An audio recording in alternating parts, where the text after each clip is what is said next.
प्यारे स्टूडेंट, हमारा सॉल्व है कि 720 का 40% ज्ञात करने के लिए कह रहा है बच्चा। तो इसका कितना लिख लेंगे? 720 दिया है बाबू 720 का मतलब होता है गुणा। कह रहा है क्या परसेंट दिया है बाबू? 40% दिया है, यही दिया ना है।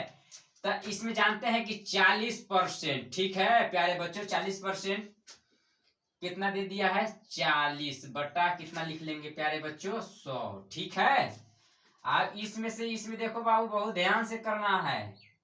40/10 लिख सकते हैं। काटेंगे कैसे? काटेंगे, काट लिए, समझ में आ गया होगा। तो आ गया होगा तो बाबू देखिए आगे फिर करते हैं।